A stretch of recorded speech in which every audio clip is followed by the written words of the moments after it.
Je vous recommande la boutique La Londoloise, c'est Judith Londolé. Si vous voulez être classe, chic, être habillé, être admiré. Parole de Mopao Mokonzi.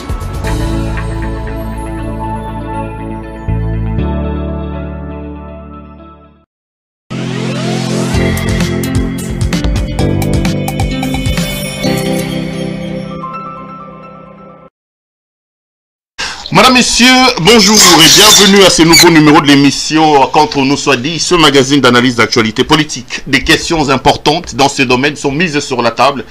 Un invité est avec nous et donne son point de vue sur la marche du pays. L'actualité, c'est ce scandale qui s'est produit hier à l'Assemblée provinciale de Kinshasa. Une motion rejetée en violation totale du règlement intérieur et à l'absence du motionnaire. Qu'est-ce qui s'est passé exactement ? Beaucoup d'avis, beaucoup de réactions. On en parle dans cette émission du journal. On revient également sur la situation sécuritaire dans l'Est de la République avec en toile des fonds cette guerre ou plutôt ces jeux des ping-pong entre d'un côté Félix Antoine Tshisekedi Tshilombo et de l'autre Paul Kagame. La corruption, oui, encore la corruption. On parle de la question de la communière. Un invité est avec moi en ligne depuis Kinshasa. C'est l'honorable Mike Mukebai Nkosu. Honorable Mukebai, bonsoir. Bonsoir Péro Louara. Merci à vous d'avoir accepté notre invitation. Bienvenue, nous sommes au mois de décembre. Bonne année à vous. Vous êtes à Kinshasa, l'ambiance, ça commence à monter, la fièvre monte avec les festivités de fin d'année. Bonne année aussi à vous Péro Louara et à tous mes compatriotes qui vont passer ces fêtes de fin d'année dans les dénuements total. Surtout bonne année à mes compatriotes de l'Est que Dieu Tout-Puissant les console, qu'il les assiste. Et vous savez que les fêtes de fin d'année, depuis plusieurs années dans mon pays, se passent dans la morosité totale. Pour ce qui concerne la ville de Kinshasa, la célébration de ces fêtes de fin d'année se limite à quelques sentiments, quelques lumières que Jean Teningo Bila installe sur 2-3 artères de la ville. Et bien donc ils ont déjà installé leurs sentiments là et c'est ça ce qui signifie la bonne année pour la ville de Kinshasa. Vous parlez de nos compatriotes de l'Est et de la République. Mike, j'ouvre immédiatement ce chapitre parce que c'est ce qui est à la une de l'actualité. La dernière fois que j'étais avec vous, je vous ai posé une question, mais vous ne m'avez pas convaincu. C'est sur la question du silence d'ensemble pour la République et de Moïse Katumbi sur la situation dans l'Est de la République. Qu'est-ce qui se passe? Pourquoi Katumbi ne condamne-t-il pas l'agression rwandaise? Pourquoi votre parti ne désigne-t-il pas le Rwanda personnellement comme agresseur de la RDC? Et pourquoi jusque-là, vous n'avez encore rien dit sur le massacre de Kicheche où on parle quand même de plus de 200 morts selon le gouvernement et plus de 130 morts selon les Nations Unies? Oui, je crois que sur cette question-là, il y a eu une déclaration récente de mon parti qui a été assez claire, qui a parlé d'agression. Les gens entendent peut-être de désigner normalement le Rwanda. En tout cas, cette déclaration a fait état d'agression de la République démocratique du Congo. Dans la même déclaration, nous suggérions d'ailleurs de créer, de réchauffer l'axe Kinshasa-Rwanda et nous avons remarqué que nous avons été suivis dans une certaine mesure. Parce que ça part de Rwanda. Vous parlez des interventions de certains pays frontaliers, des pays étrangers, sans les citer nommément.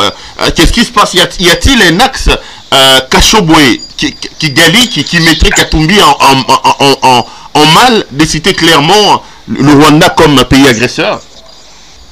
Non, je ne pense pas qu'il y ait tel axe serait entretenu dans quel objectif.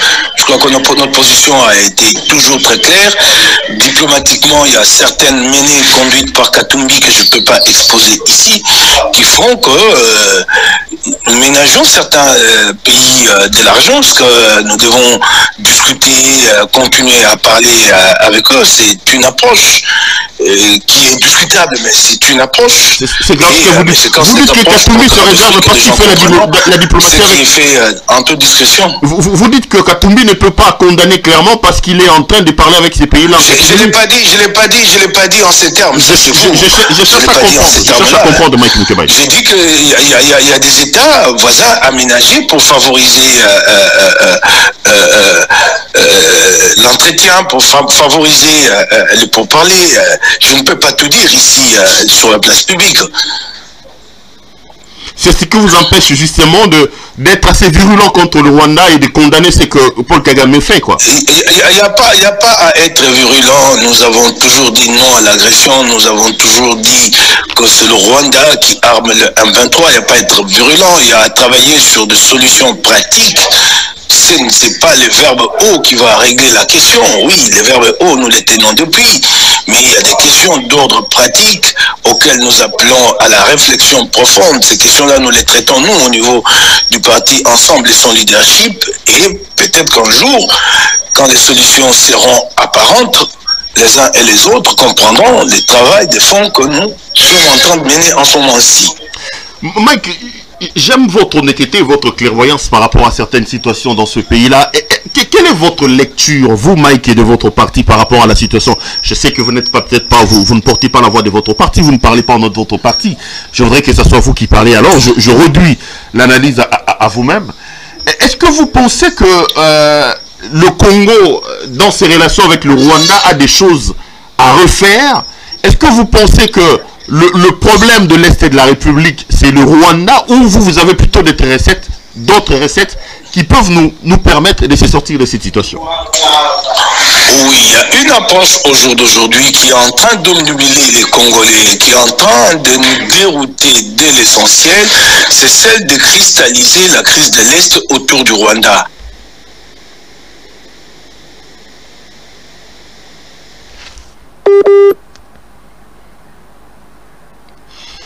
10 mois auparavant, les M23 n'étaient pas présents sur le territoire congolais. C'est pas pour. Le problème est beaucoup plus complexe. Et c'est pourquoi nous n'arrivons pas à nous accorder avec la communauté internationale, parce que celle-ci estime que l'instabilité à l'Est est l'effet des groupes armés. Des groupes armés, on en dénombre par dizaines, plus de 120 au total, en Ituri, dans le Nord Kivu, dans le Sud Kivu et dans le Tanganyika. Alors, de focaliser la question au jour d'aujourd'hui autour de l'agression rwandaise, autour de l'agression du M23, c'est de nous mettre sur une fausse piste. Sinon, alors, comment vous expliquez la présence de troupes burundaises dans le Sud Kivu? Comment vous expliquez la présence de troupes ougandaises en Ituri? Donc, le problème est beaucoup plus complexe et il faut savoir l'appréhender, parce que quand vous faites un mauvais diagnostic, sûr que vous aboutirez à de mauvaises solutions. Faisons le bon diagnostic. Qu'est-ce qui se passe à l'Est? Pourquoi la présence de ces groupes armés? Comment faire? Si ce n'est pas pour négocier avec ces groupes armés, au moins les neutraliser. Comment faire? C'est toutes ces questions-là. Donc pour vous, le Rwanda n'est pas le seul problème du Congo. Le Rwanda n'est pas le seul problème de l'Est et de la République. Il n'est pas le seul. Quand Félix Tshisekedi a décrété l'état de siège, les M23 n'étaient pas présents dans le Nord Kivu. Et encore que vous remarquerez qu'au jour d'aujourd'hui, nous parlons M23 Rwanda, mais plus question, plus personne ne parle de l'état de siège qui a échoué. L'état de siège a été décrété dans la province du Nord Kivu et en Ituri. Mais remarquez que c'est par Bunagana, en province du Nord Kivu, que les M23 est entré sur le sol congolais, dans une province qui était en état d'alerte maximale. Et des combats n'ont même pas duré une semaine, en 24 heures, en une nuit. Donc il y a un problème chez nous, réel. Cette question de régime, de notification qui nous est imposée aux États-Unis, avons-nous travaillé pour trouver une réponse? Non, nous attendons qu'on arraisonne nos commandes d'armes et munitions quelque part pour crier à un complot. Mais en amont, avons-nous travaillé? Travailler sur cette question-là, c'est mettre en avant, en exergue, la Commission nationale de contrôle des armes légères et des petits calibres. Nous sommes signataires d'un traité régional. Ces traités nous demandent de donner des garanties sur la gestion des stocks d'armes et de munitions. Donner ces garanties, c'est d'abord légiférer. Notre législation à la matière, dans la matière de gestion des stocks d'armes et de munitions, est obsolète. Elle date de 1985. Il y a encore fait mention du président de la République, président du mouvement populaire de la Révolution. Nous avons entrepris une réforme réforme en 2012, elle n'a pas abouti. Elle reste bloquée jusqu'à ce jour au niveau de la commission paritaire Sénat-Assemblée nationale. Alors quand le monde voit que sur des questions aussi simples, qui ne demandent qu'une volonté politique et une vision, donc des questions de législation, nous ne les faisons pas, le monde ne peut pas nous faire confiance pour nous permettre d'accéder à des armes beaucoup plus sophistiquées. C'est disant que souvent les armes officielles se retrouvent entre des mains incontrôlées et incontrôlables, donc dans le camp des groupes armés, si nous permettons à la RDC d'accéder à des armes beaucoup plus sophistiquées et que ces armes sont transférées à ces mêmes groupes-là, ça va embraser la région. Il y a toutes ces questions. Nous sommes en train de piétiner, nous sommes en train de développer un langage victimaire, là où il est question plutôt d'assumer nos responsabilités. Nous ne pouvons pas penser que dans tout ce qui nous arrive, la faute c'est seulement l'autre. Non, ce n'est pas vrai.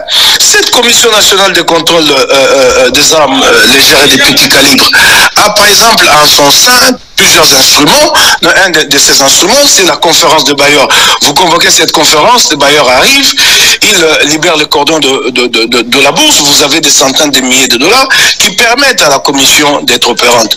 Pour convoquer cette conférence de Bayor, ça demande que 48 000 dollars, s'il vous plaît. Je ne dis pas 480 000 dollars ou 4 800 000 dollars, non, je dis 48 000 dollars. Cette conférence n'a jamais été organisée une seule fois. Alors le monde voit qu'il n'y a pas de volonté chez nous. Il n'y a pas de volonté de nous afficher en tant qu'État et assumer nos responsabilités. Et les États de la région l'ont dit, ce qui conforte d'ailleurs le Rwanda. Les États de la région l'ont dit, ils disent quoi? Ils disent que vous n'avez pas d'armée. Ils l'ont dit à Félix Tshisekedi. Et là maintenant, tout haut, ils le lui répètent et ils nous le disent à nous. Vous n'avez pas d'armée, vous n'avez pas de police, nous devons rester chez vous aussi longtemps que nécessaire pour assurer la sécurité à votre place. Ça ne scandalise pas Félix Tshisekedi. Ce qui les scandalise le plus, ce sont les pics de Kagame. Alors que justement, si vous prenez un peu la position du président burundais qui n'a pas parlé en tant que chef d'État du Burundi, mais en tant que président de la communauté East African, si vous comprenez donc sa position, c'est que c'est une position qui nous dit que la MONUSCO s'apprête à partir. Vous avez une nouvelle MONUSCO. Cette MONUSCO-là s'appelle la force régionale. Une force régionale qui n'en est pas une en réalité. Et les forces régionales en quoi? Chacun d'un contingent des différents pays, les trois qui se sont engagés chez nous, chacun d'un contingent a traversé la frontière un jour à lui et pour des objectifs à lui. Les Burundis dans les Sud Kivu, un jour à lui. L'Ouganda est venu d'abord, les forces ougandaises sont venues au nom de la mutualisation et je ne sais pas quelle alchimie, ils sont passés de la mutualisation à la force régionale. Les forces kenyanes ont débarqué, elles, à Goma. Et posez-vous la question de savoir s'il y a une coordination à la tête de ces corps expéditionnaires-là. Donc chaque corps expéditionnaire est là pour ses objectifs à lui. Et ça c'est très grave. C'est très très grave pour l'avenir du pays. Allons justement sur les dossiers des déclarations des uns et des autres. Je veux revenir sur le président burundais. Je prends d'abord le Rwandais, je sais que vous avez suivi. Est-ce que vous avez été scandalisé par les déclarations de Paul Kagame qui d'un côté a dit que ce qui se passe au Congo, c'est qu'il y a un monsieur qui ne veut pas organiser les élections et qui veut chercher des arguments. Il explique que c'est lui qui veut la guerre, qu'il vienne. Le Rwanda lui montrera c'est quoi la guerre, parce que le Rwanda a une idée de la guerre. Il parle aussi des élections où notre président de la République n'avait pas gagné. Il dit que, d'ailleurs, Tshisekedi n'a pas gagné les élections. Est-ce que vous croyez que le Congo a des leçons à recevoir du Rwanda? Est-ce que vous vous sentez humilié par rapport aux déclarations du président rwandais? Certains ont jugé les propos du président rwandais belliqueux quand il dit que lui sait faire la guerre, mais c'est cela un État. Il y a un dicton qui dit qui veut la paix prépare la guerre. Vous ne pouvez pas être pacifiste et croire que vos voisins le seront autant. Donc c'est un discours d'un chef qui défend son pays. La différence entre nous et le Rwanda, elle se situe où? La guerre s'est faite où? La guerre s'est faite chez nous. Le Rwanda, lui, il est en paix. Le Rwanda, lui, assure son développement. Bon, passons à l'autre aspect, ces propos un peu brocardants le régime de Kinshasa. Qu'est-ce que vous voulez, et qui ne sait pas qu'il y avait eu une délégation qui, là, la veille de la proclamation d'un résultat de la présidentielle, avait fait le voyage de Kigali pour aller solliciter les bonnes grâces de Paul Kagame, qui ne le sait pas. Qui ne le sait pas. C'est connu de tous. Mais alors qu'ils le disent au jour d'aujourd'hui tout haut, qu'est-ce que nous lui reprochons? Moi, je n'ai rien à lui reprocher. On n'a pas des leçons à recevoir de lui, de la part d'un dictateur qui mate l'opposition chez lui, qui lui-même a modifié la constitution jusqu'en 2034. Il sera là. Est-ce que lui, il a des leçons à donner aux Congolais, Paul Kagame? Non, ne nous posons pas de questions s'il a des leçons à donner aux Congolais. Donnons-nous des leçons nous-mêmes, construisons un État et Paul Kagame apprendra à nous respecter. Voyez-vous, si par exemple le Rwanda était voisin à l'Afrique du Sud, qu'une seule balle serait tirée à partir du Rwanda sur le sol sud-africain? Donnons-nous des leçons à nous-mêmes. Ça dure depuis des années. Comment voulez-vous que le monde nous prenne au sérieux? Quand le Rwanda brandit la menace FDLR, notre chef de l'État dit non, le FDLR sont réduits au jour d'aujourd'hui à une force résiduelle, c'est devenu des coupeurs de route, de bandits de grands chemins. Donc le chef d'État est fier d'avoir sur le sol congolais un groupe d'étrangers incontrôlés, incontrôlables, coupeurs de route, et il est dit à haute voix, dans une interview, à la face du monde, il est dit, mais plus grave, il avance. Il nous donne une information que, en tout cas, moi, je n'avais pas. Il dit que ce sont eux qui ont assassiné l'ambassadeur italien. Vous parlez d'un groupe résiduel, mais ce groupe résiduel, cette force résiduelle, est capable d'organiser l'assassinat d'un haut représentant d'un État puissant. Donc, ce groupe a la capacité d'avoir des informations qu'un diplomate de rang se déplace, d'organiser, de planifier et d'accomplir le coup d'assassiner. En ce moment-là, qu'est-ce que vous dites au monde? Vous dites donc que ce groupe-là est encore fort et représente réellement une menace pour le Rwanda. Et un groupe qui s'en prend à un haut représentant, un représentant de l'Italie, de ce niveau-là, quel message cherche-t-il à faire passer et à nous, et au Rwanda, et au monde? C'est que nous sommes là, nous avons frappé et nous pouvons encore frapper. Et donc l'analyse au Rwanda est que ce n'est pas devenu une force résiduelle, c'est FDLR, mais si ils n'osent pas attaquer le Rwanda, c'est en raison de la force dissuasive qui est en face. Si cette force dissuasive n'était pas là, ils attaqueraient le Rwanda. Donc nous devons faire une analyse objective, comprendre les problèmes et y apporter des solutions. Plutôt qu'être plein de chars comme nous le sommes depuis toujours, on ne nous aime pas, non. Il y a à construire un État sérieux. Il y a à réhabiliter, à consolider les ressorts régaliens de l'État congolais. Ça, nous ne l'avons pas fait, ou pas assez. C'est ça le travail à faire pour l'avenir de la faible moitié du Congo. L'avenir, justement. Et comment avez-vous jugé alors la réponse du berger à la bergère du côté de Félix Tshisekedi, qui lui estimait que à la place Paul Kagame devait se cacher? Il a dit qu'il fallait aider les Rwandais à se débarrasser de ces présidents rétrogrades. C'était quand même aussi un moyen de montrer les biceps, non, Mike Mukebai? Oh, les biceps dans ces passes d'armes verbales, on n'en a pas besoin. On n'en a pas besoin, je n'ai pas à commenter sur ces propos-là. On n'en a pas besoin, on a besoin d'un État fort, on a besoin d'un État qui se fait respecter, on a besoin d'un État qui assume sa place dans cette région et dans le monde. En Afrique, c'est de ça dont nous avons besoin. Le reste là, c'est de la distraction, de la pure distraction. Le Congo n'en a pas besoin. Allez, on va peut-être boucler ces dossiers-là de l'Est de la République. Mike, vous critiquez, vous dites que nous devons régler nos problèmes nous-mêmes sur le plan interne avant de pouvoir regarder les autres et d'avoir une force dissuasive. Entre-temps, les M23 sont là, les groupes armés sont en place, ils ont organisé les pourparlers des Nairobi qui, à mon point de vue, se sont terminés en queue de poisson sans grand résultat. Qu'est-ce qu'il faut faire concrètement pour que finalement nous puissions nous sortir de cette situation? Est-ce que vous pensez que l'administration congolaise actuelle, M. Tshisekedi, a-t-il de ressources matérielles, intellectuelles, managériales, diplomatiques pour sortir le Congo de ces bourbiers dans lesquels il est depuis un temps? Alors, vous évoquez les pourparlers des Nairobi. Ces pourparlers-là, en soi, prennent les contre-pieds de notre position qui veut que nous stigmatisions tout le temps les M23. Pour parler des Nairobi, plusieurs groupes armés. Donc, la question de l'instabilité de l'Est n'est pas à réduire au seul M23. Mettons-nous d'accord là-dessus.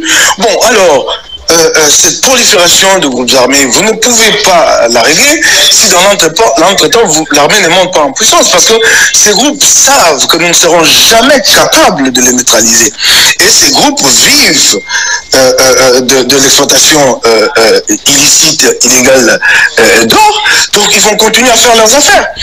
Vous savez qu'il y a une part de responsabilité dans notre législation en matière d'exploitation de mines, dans la prolifération de groupes armés. Nous parlons de l'exploitation artisanale des mines et nous la protégeons dans notre législation. Mais qu'est-ce qui se passe réellement sur le terrain? Quelques villageois, 10, 20, 30 se réunissent dans une coopérative et se mettent à exploiter des minerais quelque part. Des mines, quelque part d'or. Et plus tard, on découvre que ce jugement-là est important. Il est cédé à une plus grande entreprise qui vient avec de gros moyens. Et donc, la coopérative qui était là, au départ, constituée de 30-40 personnes, elle ne sait plus travailler. Mais là, ces gens-là, qu'est-ce qu'ils vont faire? Ils vont recourir aux armes, soit pour venir prendre des forces de l'or là-dessus, soit pour aller chercher ailleurs. Donc il faut une analyse profonde pour que nous comprenions le problème. Savez-vous que ces groupes rebelles appelés Codeco étaient d'abord une coopérative? D'abord Codeco, la signifie coopérative et ainsi de suite de développement, je pense. Ça a été d'abord une coopérative. Donc réfléchissons profondément. Alors justement dans la réflexion, d'où ma question, Mike. Est-ce que moi je deviens assez dubitatif. Est-ce que vous pensez que l'administration actuelle a la capacité? En clair, Mike, non, vous êtes président de la République aujourd'hui. Nous faisons quoi pour nous sortir? L'administration actuelle est arrivée en fin de course. Elle est essoufflée. Elle n'a pas pu résoudre le problème du Congo pendant 4 ans. C'est pas dans la dernière année qu'elle va nous sortir de solutions miracles. Elle est essoufflée et c'est une administration inexperte qui n'a pas connaissance de grands problèmes du Congo, qui marche à tâtons, qui fait la politique de ses erreurs. Et c'est fini, là, nous ne pouvons plus rien espérer. Ce qu'il y a à espérer, c'est de se battre pour obtenir des élections transparentes et que les dirigeants soient réellement programmés sur base de ce que les Congolais auront mis dans les urnes. Et ces dirigeants-là pourront peut-être ouvrir une nouvelle perspective pour la République démocratique du Congo. Vous parlez des prochaines dirigeants. Est-ce que vous pensez que dans la situation actuelle, on peut aller aux élections, Mike? Je vous rappelle quand même que beaucoup d'insécurité dans l'Est de la République, des zones entières incontrôlées. Nous avons des problèmes ici à Maïndomé avec leur versant aussi déjà à Maluku. Est-ce que le pays est-il prêt à s'offrir des élections dignes d'un pays qui veut se relever? Dans votre question, il y a un élément qui me permet de faire une digression. Vous parlez de Kwamutu. Kwamutu, c'est encore le Rwanda, c'est encore les M23. Et c'est quand Félix Tshisekedi est arrivé au pouvoir, il y avait un foyer de détention à Kwamutu. Il n'y en avait pas. C'est la faillite de l'État qui a fait que des individus se sont permis de prendre des armes et de s'entretuer comme de bêtes sauvages entre eux. Donc il y a une responsabilité claire à établir là-dessus. Claire. Alors si vous pouvez encore me rafraîchir la mémoire, votre question centrale. Je posais la question de savoir, parce que vous dites que cette administration est échouée. Vous parliez des élections. Les élections sont une obligation constitutionnelle. Je ne sais pas qui a le pouvoir d'idéologie ou d'accorder la dérogation à un autre. Non, mais nous avons une jurisprudence en 2016, les mêmes causes produisant les mêmes effets. Nous avons une jurisprudence qui a fait que nous puissions poser les élections 2 ans plus tard à cause de la situation actuelle. Non, nous ne pouvons pas nous baser sur cette jurisprudence qui a privé des centaines de milliers de Congolais d'un droit fondamental. La jurisprudence est une source de loi, est une source de droit, Mike Bokebaye, la jurisprudence. Vous dites? La jurisprudence est une source des droits. Elle est une source de droit quand nous sommes en droit. Là, nous ne sommes pas en droit. C'est un acte politique qui a été posé au détriment de centaines de milliers de Congolais. Nous ne sommes pas devant la Cour constitutionnelle, il ne s'agit pas d'un arrêt qui a été rendu ou d'un jugement. Deux individus au pouvoir en association avec d'autres. Mike, essayez de vous approcher. Mike, essayez de vous. Voilà, là je vous entends. Oui, essayez de vous approcher de votre micro. Oui. Ok. Oui, des individus, un groupe d'individus au pouvoir, en complicité avec d'autres, ont décidé, ont décrété que Béni ne votera pas. Donc ne parlons pas d'une jurisprudence. Nous devons aller aux élections, c'est une obligation constitutionnelle à ceux qui sont au pouvoir de restaurer la paix pour permettre à tous les Congolais de voter. C'est ça l'exigence. Donc vous, pour vous, on doit aller aux élections malgré cette situation de sécurité qui... Non, pas pour moi. Ce n'est pas l'avis de Mike Mukebai. C'est la Constitution qui le dit. Des élections à date. Des élections à date. C'est la Constitution. Quand vous allez commencer avec cette dérogation, et alors, ça va aller jusque quand? On dérogera. C'est très grave. C'est ça. Mike Mukeba Ikossou, justement par rapport aux élections, on a fait des bruits. Finalement, la Commission électorale nationale indépendante a sorti son calendrier. Comment jugez-vous ce calendrier? Parce que j'entends des bruits à gauche et à droite. On dit qu'il n'est pas réaliste. Il y en a qui disent qu'il est réaliste. Quel est votre point de vue par rapport au calendrier qui a été publié par la... Ce calendrier est irréaliste et irréalisable. Et d'ailleurs, là-dessus, j'ai beaucoup aimé la position de Adolphe Mouzito et Nouvelle-Élan qui ont eu le courage d'élever la voix là-dessus. Beaucoup de partis ici sont restés muets. Le calendrier, il est irréaliste et irréalisable, mais nous demandons à Denis Kadima de l'appliquer. Nous ne le rejetons pas. Il y a des critiques à émettre là-dessus. S'il les prend en compte, tant mieux. Regardez par exemple la dernière page de ce calendrier. C'est un chapelet, là, un chapelet que vous avez des contraintes. Parmi ces contraintes, d'abord, qu'est-ce qu'une contrainte? Une contrainte, c'est un cas de force majeure, ce qui m'empêche d'atteindre un objectif, et je suis donc obligé ou de contourner ou d'enjamber cet objectif-là, sinon peut-être de percer, si j'en ai la capacité. Alors, est-ce qu'on peut parler des contraintes financières? Ou les contraintes financières sont plutôt la faillite du régime. Denis Kadima, dans le chapitre de contraintes financières, dit retard dans les décaissements des fonds. Est-ce que ça c'est une contrainte? Ou alors il est en train de tirer la sonnette d'alarme pour dire ces gens ne donnent pas de l'argent à temps, donc si j'organise pas des élections, ce n'est pas moi, donc c'est eux. Ce sont eux. Est-ce que ça c'est une contrainte à proprement parler? Vous allez plus loin. Il dit il y a un impératif de temps avec obligation de transport aérien qui aura une incidence budgétaire majeure. Donc il a compris que le calendrier contient des dates très très serrées et qu'il faudra donc passer par les transports aériens pour faire venir la logistique le plus vite possible. Est-ce que ça c'est une contrainte ou c'est un besoin à présenter au gouvernement et que celui-ci y réponde? Donc il nous a sorti un calendrier avec des incertitudes qu'il appelle contraintes, des incertitudes qui n'ont pas trouvé de réponse de la part du gouvernement. Mais alors, comme il est en train de chercher à quelle branche s'agripper, il y a encore une autre contrainte toute fantaisiste là-bas, c'est le Covid. Est-ce que le Covid, au jour d'aujourd'hui, représente encore une menace sérieuse? Le Covid a été rétrogradé en une maladie endémique. Nous vivons aujourd'hui avec le Covid comme on vit avec la malaria. Et le sida, il se soigne. Vous êtes atteint du Covid, vous vous présentez dans un centre hospitalier et vous recevez des soins en ambulatoire. Mais alors, allons maintenant au calendrier lui-même, notamment en ce qui concerne l'enrôlement. Le temps moyen que nous avons toujours mis pour l'enrôlement, c'est 8 mois, 2006-2011.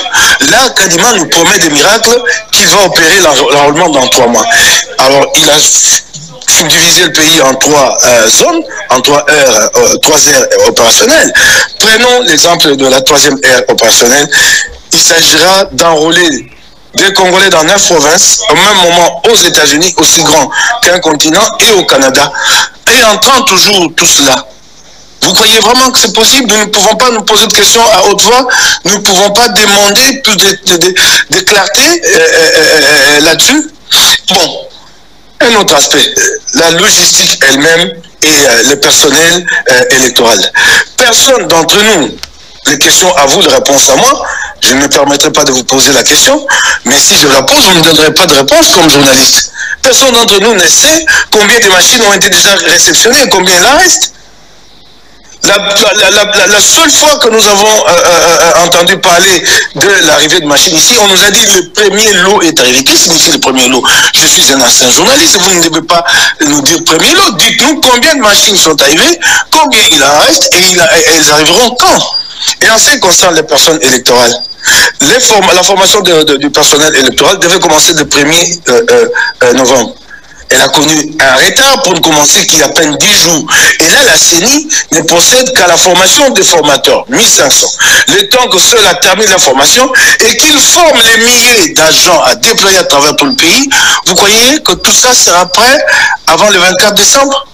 Bien des questions que nous nous posons et qui restent sans réponse. Mais nous disons, Monsieur Denis Kadima, donnez-nous les élections avec votre calendrier.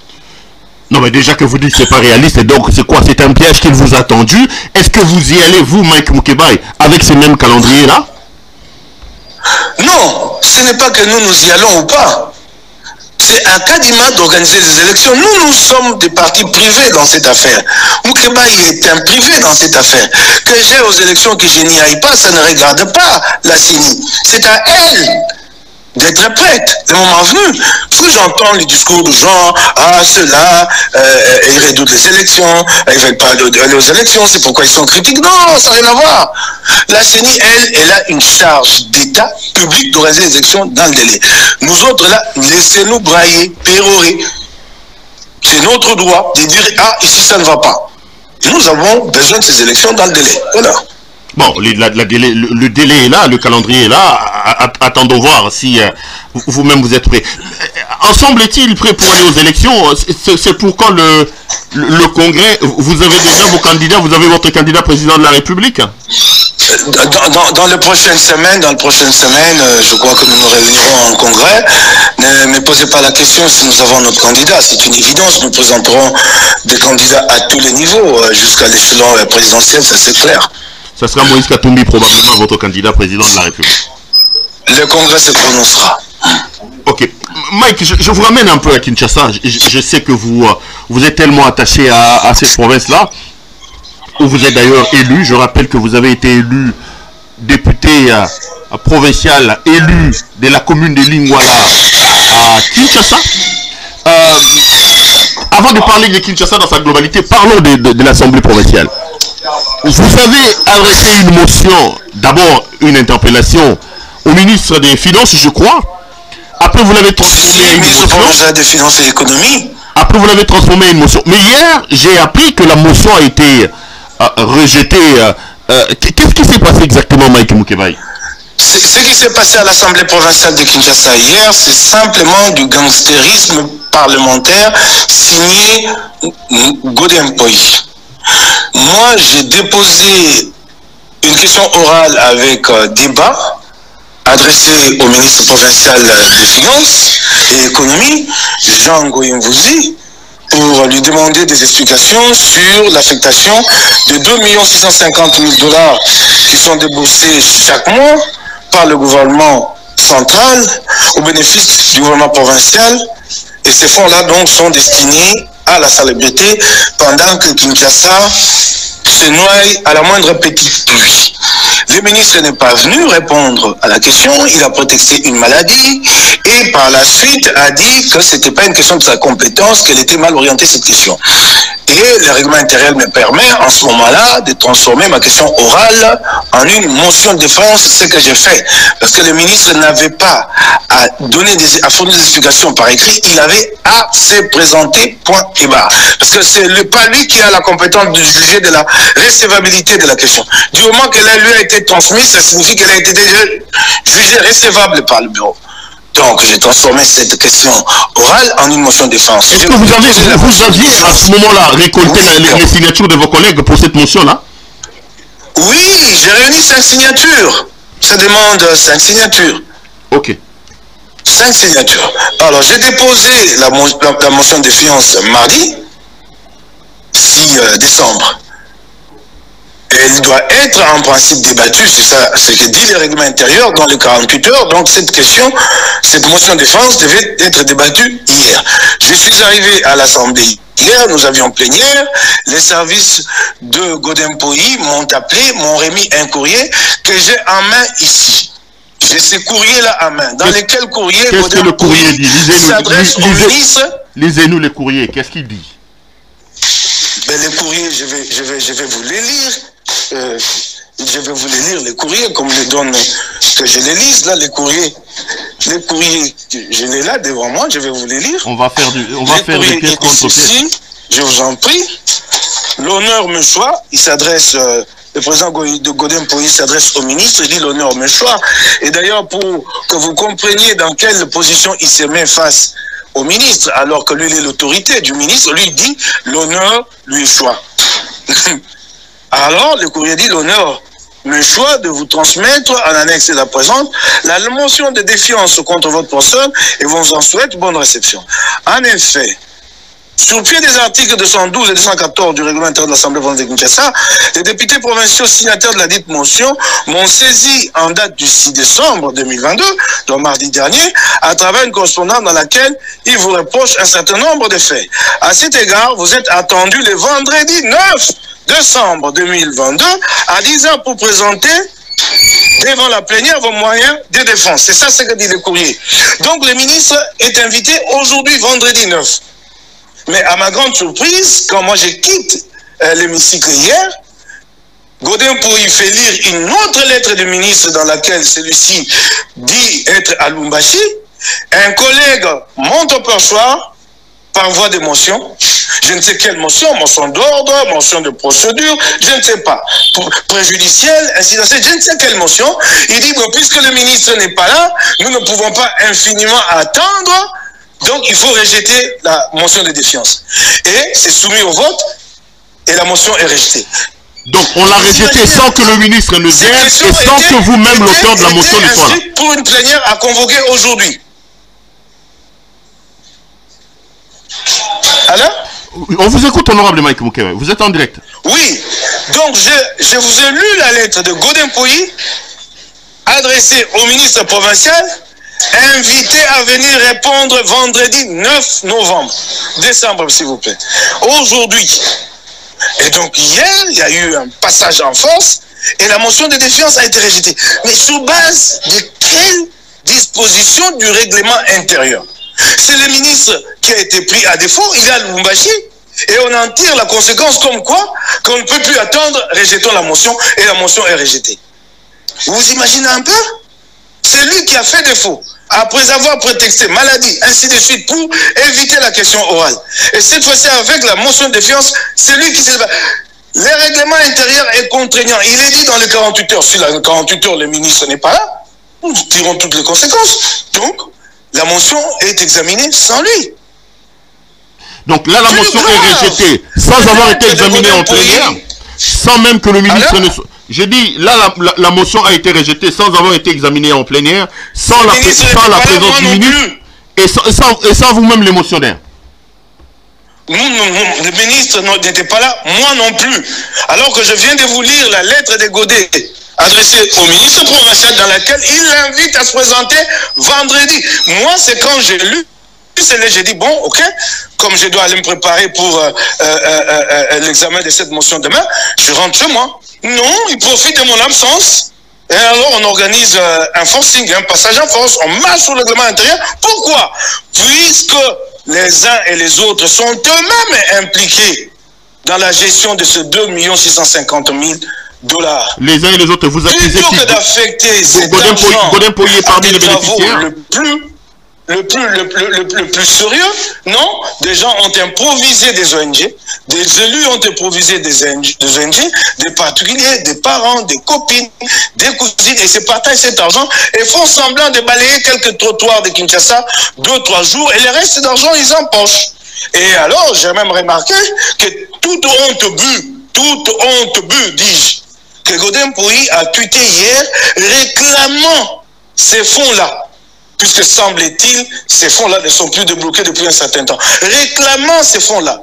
Mais parmi les ONG qui opèrent à Kinshasa, pour l'assainissement, au détriment de la RASKIN, qui est la structure spécialisée en matière, la structure provinciale, la régie d'assainissement de Kinshasa. Parmi ces ONG-là qui opèrent, qui sont bénéficiaires de ces fonds, vous avez une ONG et qui l'affiche de manière ostentatoire, son nom, Fondation Godin Pouilly. À Bandal notamment. À Bandal notamment. Des élus qui se mettent à exécuter des projets des exécutifs. Et en ce moment-là, qui contrôle qui? C'est très très grave. Donc il y avait toutes les raisons pour empêcher que cette question n'aboutisse, parce que ça allait calbousser plusieurs, jusqu'au sommet du bureau de l'Assemblée provinciale de Kinshasa. C'est cela. Donc vous pensez que Godin Pouilly a organisé cette mascarade-là pour se protéger lui-même? Mais est-ce que c'est pas clair? Est-ce que c'est pas clair? Ça allait, non? C'est vraiment clair. J'ai vu les gens, sur un ton un peu de moquerie, dire que le travail des députés, c'est à l'Assemblée provinciale et non pas dans les médias. Vous êtes un député absentéiste et vous avez choisi d'aller à une émission de télévision en séchant la plénière. Vous n'avez qu'à vous prendre à vous-même. Si vous étiez peut-être à la plénière, on n'en serait pas là. Est-ce qu'il n'est pas quand même temps, Mike Moukébaï, que vous revoyez un peu vos calculs?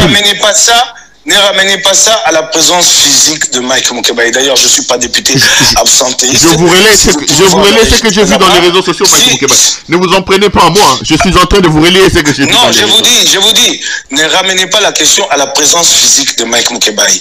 Il s'agit du règlement intérieur. Je ne suis pas député absentéiste. Si vous allez voir le registre de présence... Non, mais vous n'étiez pas là pour faire valoir tout ça, M. Moukébaï. Vous n'étiez pas là pour faire valoir tout ça. J'ai vu quelqu'un dire dans les réseaux sociaux que vous étiez sur un plateau de télé. Vous étiez sur un plateau de télé pendant qu'on faisait tout ça. Vous dites? J'ai vu quelqu'un se moquer de vous en disant que vous étiez sur un plateau de télé. Vous n'étiez pas là pour faire valoir tout ça. Non, mais dis donc, que de ces moqueries-là, moi, j'en ai rien à voir. Je vous dis que la question devait être débattue aujourd'hui. La question devait être débattue aujourd'hui. Donc, il faut que moi je sois là chaque fois que je montre les muscles pour empêcher des violations du règlement intérieur, d'où il s'agit d'une attribution de Godin Pouilly, à savoir qu'il a le pouvoir de faire respecter le règlement intérieur. On parle de députés absentéistes. Allez-y là-bas, vous verrez le registre. Si j'en totalise les absences, c'est peut-être pas plus de 2. Ou une seule. Je suis très régulier à l'Assemblée et je suis très actif dans les travaux. Et quand on dit que je suis tout le temps dans le média et plutôt qu'à l'hémicycle, c'est faux. Je combine les deux. Et normal qu'un député soit dans le média. J'ai de comptes à rendre à ma population. Je l'informe sur le travail que j'ai fait, sur le travail qui s'est fait à l'Assemblée provinciale. Vous voulez qu'on arrive à une démocratie participative comment si l'opinion n'est pas informée? Et d'ailleurs, ceux qui critiquent tout le temps ma présence dans le média, c'est ceux qui veulent que tout reste à l'ombre, que ça ne se sache pas, et comme ça ils vont continuer à dépêcher la bête. C'est cela, ce qu'ils veulent. Quand je vais dans le média, ça le dérange, parce que j'ai dit que ici ça ne va pas, ici là-bas ça ne va pas. Ma présence aurait changé quoi? Aurait changé quoi s'il s'agit du règlement intérieur? Donc pour que Godin Pouilly se mette au règlement intérieur, moi je dois être présent. Donc c'est moi qui suis devenu la sentinelle du règlement intérieur, ou c'est son pouvoir à lui, et de nous tous d'ailleurs, députés provinciaux de Kinshasa. Mais qu'est-ce que vous... Il y a une violation flagrante, Moukébaï est présent ou pas présent, une violation flagrante. J'ai quitté l'hémicycle de bonne foi en me disant demain vendredi je reviens, la question sera soumise à examen. Mais de bonne foi. Et alors qu'est-ce que vous si comptez on faire commence alors? à utiliser la ruse, pourquoi ceux qui se moquent de moi ainsi, il faut leur poser la question, pourquoi Godin Pouilly m'a-t-il pas transmis en copie la lettre du ministre? C'est moi l'intéressé. La lettre du ministre qu'il a fait lire hier. Pourquoi ne me l'a-t-il pas transmise en copie pour que je sache que le ministre n'est pas là et que je me prépare en conséquence? Il a caché. Donc vous vous rendez compte que le président de l'Assemblée provinciale de Kinshasa recourt même à la ruse. Il recourt à la ruse. Il cache la lettre et il la sort quand je ne suis pas là. Et pour que ça prête à une motion, mon Dieu, qui n'a pas de tête ni queue. Mais vous comptez faire quoi sur ces dossiers-là, vous Est-ce que vous avez des voies de recours? Apparemment, tout est terminé, c'est tout. Je n'ai pas de voie de recours, c'est dommage, le règlement intérieur a été violé. C'est pas la première fois. Je n'ai pas de voie de recours, mais ce que je peux assurer à mes électeurs, c'est que moi je vais continuer mon combat. Et d'ailleurs, Godin Poyi peut compter sur ma détermination. Je lui réserve à lui, à Gentini Ngoubila, une belle surprise à la session prochaine, celle de mars. Je vais continuer mon combat. Mike Moukeba Nkosova, qu'on quitte l'Assemblée provinciale, on sait également que là vous avez des problèmes des arriérés. Vous avez porté l'affaire devant les institutions judiciaires. Vous avez porté plainte contre Godin Poyi pour vos arriérés des émoluments qu'il avait retenu. Vous en êtes tous où aussi par rapport à ces dossiers-là? Je ne peux pas faire beaucoup de commentaires sur cette question-là, étant donné que nous sommes encore à l'étape de l'instruction préjudicielle, donc tout doit rester secret. Au niveau de cette instruction-là, je ne peux pas aller dans le commentaire là-dessus. Donc l'affaire n'a pas encore été fixée, donc vous êtes encore au niveau du parquet? Ben oui, voilà, c'est cela. Allez, bon vent à vous. Mike Moukeba, on va prendre un autre dossier assez sensible qui implique cette fois-ci des dizaines de millions de dollars en termes de détournement. C'est l'affaire communière. Je vois d'un côté les pros Adel Kainda, de l'autre le pro Jules Alengeti. Vous connaissez un peu la culture et la philosophie journalistique et des médias dans le pays. Les gens, chacun tire la couverture de son côté. Quelles sont les informations à votre disposition? Parce que je vous ai vu également, vous, monter au créneau sur cette affaire. Est-ce qu'Adel Kainda est-elle une prédatrice qui a dépiécé l'État dans cette affaire? Ou plutôt, c'est des rapports fantaisistes de Jules Alengeti dans les dossiers communières? C'est vraiment dommage de voir des journalistes, des médias défendre Adel Kainda, ça fait très très mal. Mais qu'est-ce que vous voulez, Perrault? La presse était très pauvre ici, et donc elle dépend de la générosité des sources d'information. C'est celui qui donne et qui dicte l'orientation du papier. Ça fait très très mal. C'est une question d'intérêt général, des fonds publics dilapidés, des parts importantes de la communière bradée, et il se trouve des journalistes pour prendre fait aux causes pour Adel Kainda, moyennant quelques 200, 300 dollars, 500 dollars. C'est vraiment dommage. Ce dossier est très très clair. La communière avait 30% de participation face à une autre entreprise et une entreprise privée d'Atomir, et les deux avaient créé une joint venture sous Kabila. Celle-là aussi, cette joint venture créée en toute opacité au détriment de l'État, parce que l'autre partie n'avait pas honoré ses obligations en contrepartie de ces 70%-là. Et quoique n'ayant pas honoré ses obligations, l'autre partie d'Atomir a cédé, donc, ce soit de 70%, il a cédé 60% de ses parts à une entreprise australienne qui, elle, a commencé à travailler. Donc, Félix Tshisekedi arrive, il trouve Communière encore détentrice de 30%.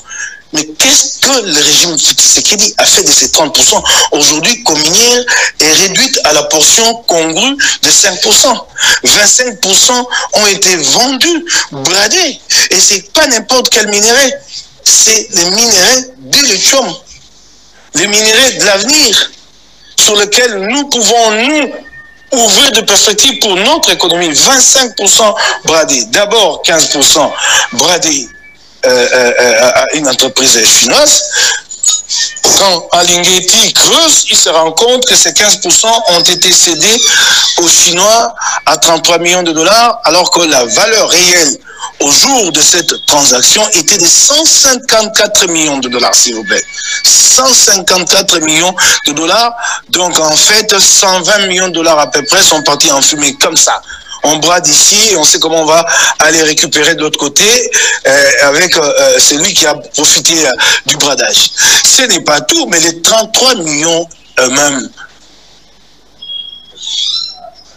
les produits de cette session, ils sont introuvables. Ils ont été dépensés dans des collations et tout le reste. Introuvables. Mais il y a eu encore 5% cédés illégalement à la même d'Atomir, sous prétexte que de l'Atomir allait construire la route Manono-Lubumbashi et que c'était cédé en prêt. quand Alingeti fuit là-dedans, il se rend compte que c'était pas cédé. Après, c'était une cession définitive et irrévocable à titre onéreux. Donc, ces 5% sont partis. Mais on ne parle que de cela. Mais il y a aussi 5% encore qui ont été cédés de la même manière à une entreprise là, MMCS, qui a créé une jointe venture en toute opacité avec comme minière, une jointe venture appelée Manomine. 5%, dont 5% c'est encore à peu près 33 millions de dollars qui ont encore été comme ça dilapidés. Et ce que j'admire chez Félix Tshisekedi, c'est son jeu là. Là, il est maître, il est champion en cette matière-là. Il s'est dégagé sa responsabilité. Tout ça s'est fait sous ses yeux. Je ne sais pas s'il est au courant ou pas. Mais dès qu'il y a clameur publique autour, ah non, il dégage sa responsabilité. Ah non, ce n'est pas les chefs de l'État. Les chefs de l'État n'étaient pas au courant. Et d'ailleurs, il a même tapé du poing sur la table qu'il faut qu'il y ait des sanctions. Qui a été déjà sanctionné pour des faits de corruption ici? Dans le Kasaï, il s'était montré très indigné publiquement sur le projet Tilégelou. Y a-t-il eu des conséquences par la suite? Pas du tout, il n'y en a pas eu.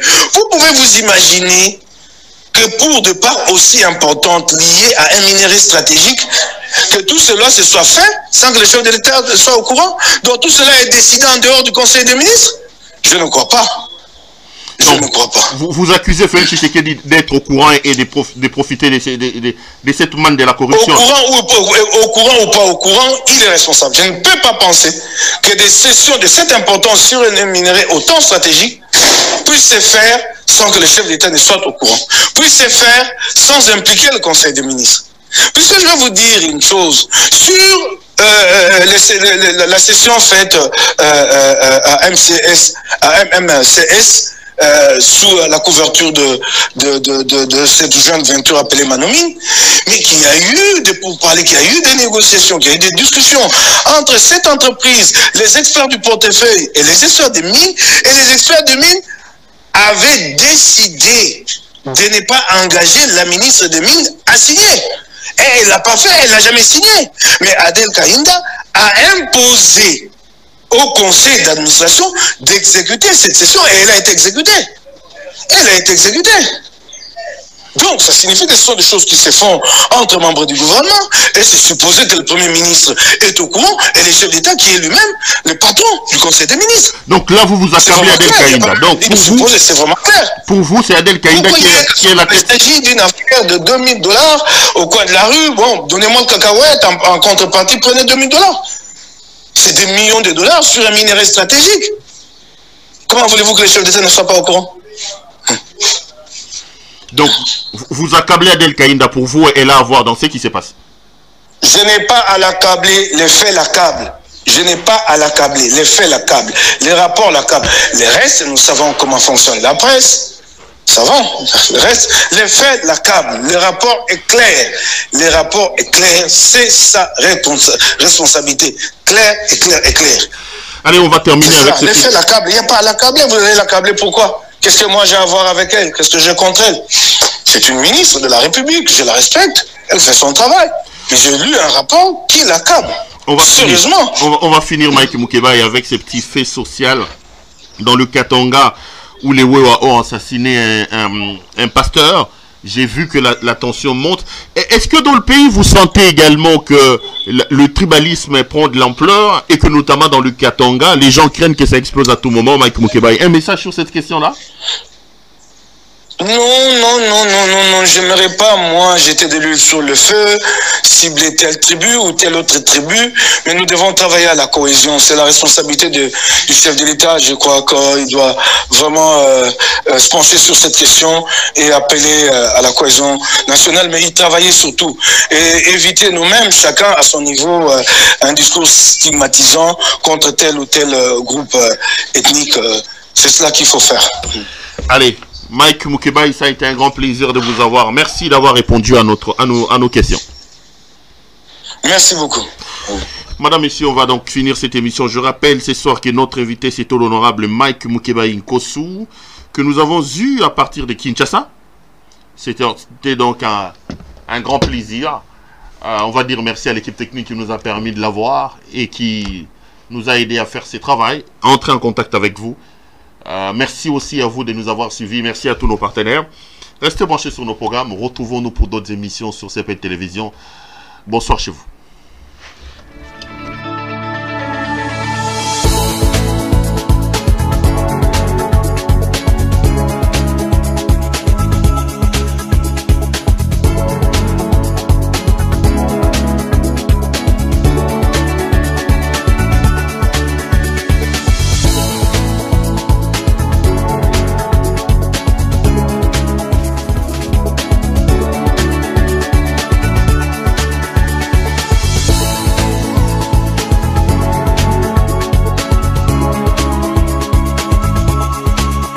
Je vous recommande la boutique La Londoloise, c'est Judith Londolé. Si vous voulez être classe, chic, être habillé, être admiré. Parole de Mopao Mokonzi.